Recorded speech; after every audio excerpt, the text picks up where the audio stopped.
Assalamualaikum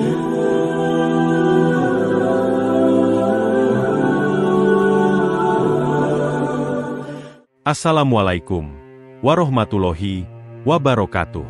Sahabat Mumtana, sebelum menyimak kisah cerita hari ini, saya sarankan untuk menulis sholawat kepada Nabi di kolom komentar. Semoga sholawat kita menjadi penolong kita kelak di padang mahsyar. Kami doakan semoga kalian mendapatkan rezeki yang barokah dan diberi kemudahan oleh Allah Subhanahu wa Ta'ala dalam menjalani kehidupan sehari-hari. Hari itu seharusnya menjadi hari paling membahagiakan bagi Aisyah, seorang polwan muda yang dikenal berprestasi, disiplin, dan berwibawa.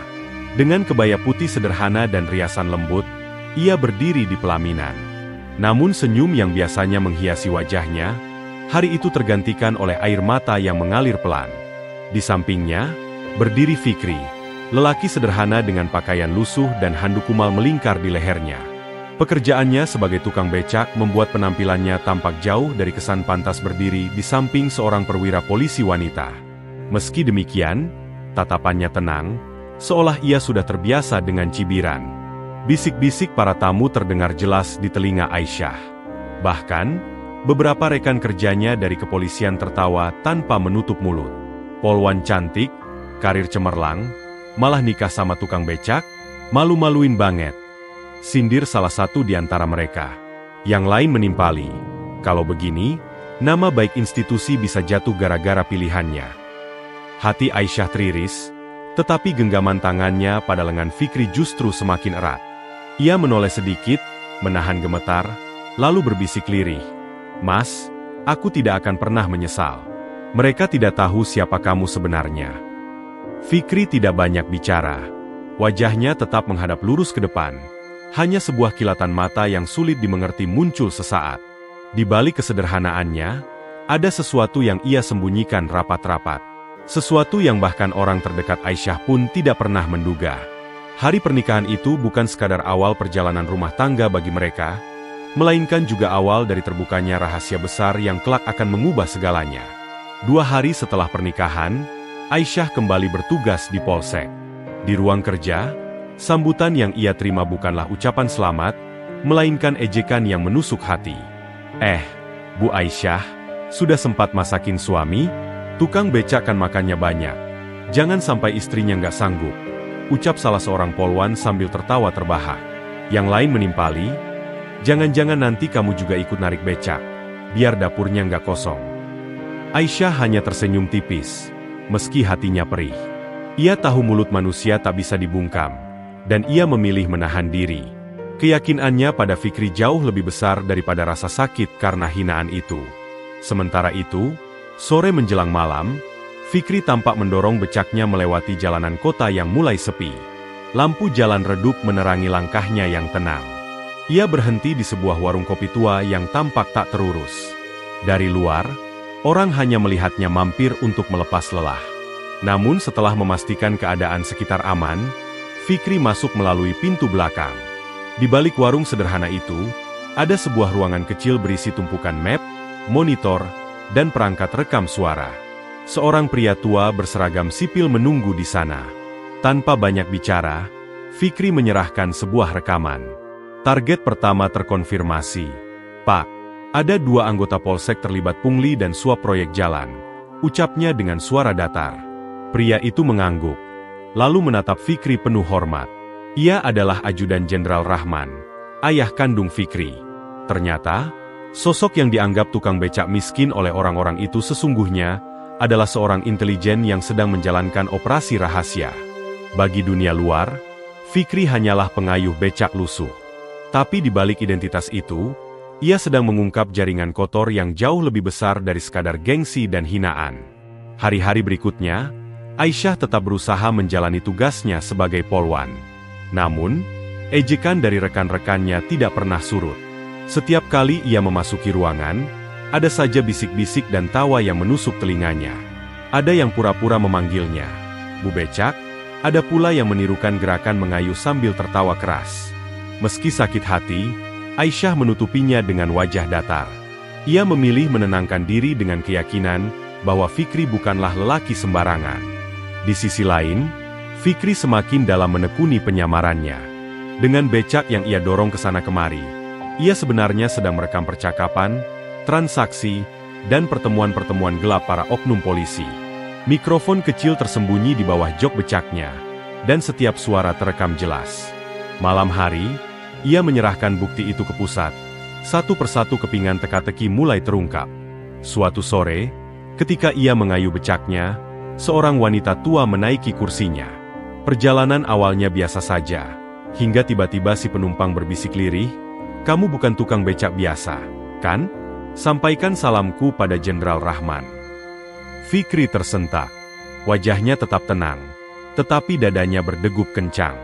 Bagaimana wanita itu bisa tahu identitas aslinya?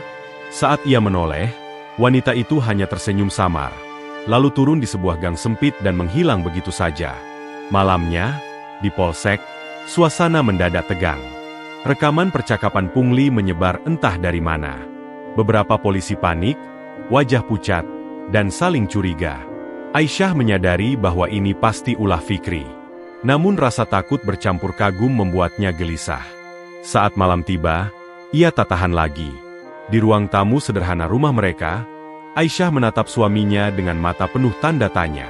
"Mas, siapa kamu sebenarnya?" bisiknya. Fikri hanya tersenyum tipis, menatap mata istrinya dalam-dalam. "Aku hanyalah suamimu. Satu-satunya yang ingin kamu tetap aman." Malam itu, setelah seharian bertugas, Aisyah merasa ada yang aneh di ruang ganti polsek. Di atas bangku panjang tempat biasanya ia menaruh perlengkapan, tergeletak sebuah flash disk hitam kecil. Awalnya ia mengira itu milik rekan lain yang tertinggal. Namun rasa penasaran membuatnya membawa pulang benda itu. Sesampainya di rumah, ia menyerahkan flash disk tersebut kepada Fikri. Dengan hati-hati, Fikri memasukkannya ke laptop. Layar yang tadinya gelap segera menampilkan sejumlah rekaman video. Suara-suara orang bertransaksi terdengar jelas, diiringi gambar beberapa polisi sedang menerima amplop tebal. Aisyah menahan napas, dadanya berdegup semakin keras. Namun yang membuat air matanya jatuh bukanlah jumlah uang atau wajah para oknum, melainkan sosok yang sangat ia kenal. Laila, sahabat dekatnya sejak akademi kepolisian. Dalam video itu, Laila tampak tertawa sambil memasukkan uang ke dalam tasnya. "Tidak mungkin. Laila," bisik Aisyah, matanya berkaca-kaca. Fikri menatapnya iba, lalu memeluk bahu istrinya. Kadang pengkhianatan datang dari orang terdekat. Sayang, justru disitulah ujian terbesar kita. Sejak malam itu, pandangan Aisyah terhadap lingkungannya berubah. Ia mulai menyadari bahwa banyak wajah ramah yang menyapanya di kantor, sebenarnya menyimpan rahasia kotor. Sementara itu, berita tentang rekaman pungli yang beredar semakin meresahkan. Beberapa polisi yang dulu paling lantang menghina Aisyah kini terlihat gelisah, bahkan ada yang mendadak menghilang tanpa jejak. Namun bagi Aisyah, luka karena kehilangan kepercayaan pada sahabat sendiri jauh lebih menyakitkan daripada ejekan siapapun. Ia hanya bisa berdoa, berharap Fikri mampu menyelesaikan misinya sebelum semuanya menjadi lebih berbahaya. Malam demi malam, Fikri semakin dalam menelusuri jaringan korupsi di balik polsek tempat Aisyah bertugas. Dari rekaman demi rekaman yang ia kumpulkan, selalu muncul satu nama sandi yang berulang disebut, Elang. Sosok ini disebut sebagai pengatur utama aliran uang haram, bayangan yang selama ini berada di balik layar. Suatu sore, Fikri menguntit seorang polisi berpangkat rendah yang terlihat membawa tas hitam tebal. Dari jauh, ia memperhatikan langkah tergesal laki itu menuju sebuah rumah makan. Jantung Fikri berdegup kencang ketika melihat tas itu diserahkan langsung kepada seseorang yang sangat ia kenal, Kapolsek. Ia menahan napas. Potongan puzzle kini tersusun jelas. Kapolsek sendiri adalah elang, dalang dibalik semua praktik kotor. Dengan gerakan cepat, Fikri merekam seluruh pertemuan itu lalu segera mengirimkan data ke pusat. Balasan dari tim Mabes datang singkat dan tegas. Benar. Kode elang adalah Kapolsek. Operasi percepat. Hati-hati, kamu sudah diawasi. Malam itu, Aisyah menerima panggilan resmi untuk menghadap Kapolsek keesokan paginya. Nada suara di telepon terdengar dingin, penuh tekanan. Perasaan Aisyah gelisah, seakan panggilan itu bukan sekadar urusan dinas biasa. Fikri mendengar kabar itu langsung menegang. Ia tahu Aisyah sedang dijadikan umpan. Kamu harus hati-hati besok. Aku akan pasang pengawasan. Jangan sekali-kali menunjukkan rasa takut, ucapnya sambil menatap istrinya dalam-dalam. Di sisi lain, Kapolsek yang merasa posisinya terancam mulai memperketat pengawasan. Setiap langkah Aisyah dan Fikri kini berada dalam bayangan mata-mata. Udara semakin pekat, seakan badai besar sedang menunggu di balik fajar. Pagi itu udara di halaman Polsek terasa berat. Aisyah melangkah masuk dengan seragam dinas lengkap, namun langkahnya terasa gontai. Di dalam ruang kerja Kapolsek, suasana hening menegangkan. Kapolsek duduk tegak di kursinya. Tatapannya tajam menusuk. "Kamu tahu kenapa saya panggil?" Suaranya berat, penuh curiga. Aisyah menegakkan tubuhnya, mencoba tampak tenang. "Tidak, Pak." Kapolsek mencondongkan tubuh, wajahnya mendekat. "Sejak kamu menikah dengan tukang beca itu, banyak anggota hilang, rekaman bocor, dan rahasia terbongkar. Siapa sebenarnya suamimu?" Dada Aisyah berdegup kencang. Ia ingin menjawab, tapi lidahnya keluh. Di luar ruangan, Fikri yang telah memasang perangkat pengintai menyimak setiap kata. Tangannya menggenggam erat alat perekam, menunggu saat yang tepat. Detik-detik terasa begitu panjang, hingga tiba-tiba suara langkah sepatu berderap cepat mendekat. Pintu terbuka keras. Beberapa anggota tim Mabes masuk dengan seragam lengkap, membawa surat perintah penangkapan. Kapolsek terbelalak, belum sempat berdiri ketika dua orang langsung menahan tangannya. "Kapolsek, Anda ditetapkan sebagai tersangka kasus korupsi dan penyalahgunaan jabatan. Semua bukti sudah lengkap," tegas salah seorang perwira Mabes. Ruang itu mendadak kacau.